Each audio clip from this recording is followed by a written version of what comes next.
என்கிட்ட ஒருத்தர் ஒரு கேள்வி கேட்டார்.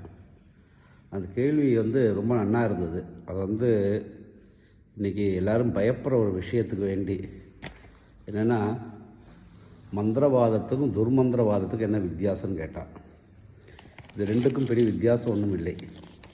என்ன அப்படின்னா,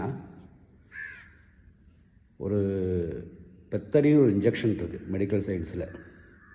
அந்த இன்ஜெக்ஷன் யாருக்கு போடணும் அப்படிங்கிற விஷயமாக்கும். அந்த இன்ஜெக்ஷன் கேன்சர் பேஷண்ட்டுக்கு போட்டோன்னா அது மருந்து. ஏன்னா அந்த கேன்சர் பேஷண்ட்டுக்கு வழி தெரியாதிக்கு இருக்கிறதுக்கு வேண்டி அதை போடக்கூடிய மருந்து. கேன்சர் அல்லாத ஆளுகள் இந்த மருந்தை போட்டால் அது போதை. இவ்வளோதான் வித்தியாசம்.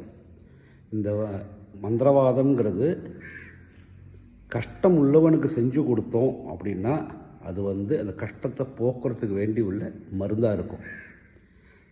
ஒருத்தவன் எனக்கு கஷ்டம் கொடுக்குறான் அவனுக்கு பண்ணணுன்னா அது துர்மந்திரவாதம் ஆகிடும்.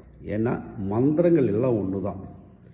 யாருக்கு அதை பிரயோஜனப்படுத்துகிறா யூஸ் பண்ணுறாங்கிற விஷயத்துலையாக்கும் இதில் மந்திரவாதம் துர்மந்திரவாதமும் இருக்குது. நல்லதுக்கு வேண்டி அது பண்ணினா நல்ல மந்திரவாதம் தான். மந்திரவாதத்தை குறித்து பயப்படுறதுக்கெல்லாம் ஒன்றும் கிடையாது. ஏன்னா அது ஒரே தேவதையை வச்சு பண்ணக்கூடிய மந்திரங்கள் தான். ஒரே மந்திரம்தான். அது நல்லதுக்கு கெட்டதுக்கு யூஸ் பண்ணுறது.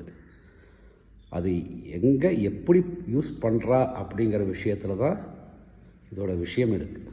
நமஸ்காரம்.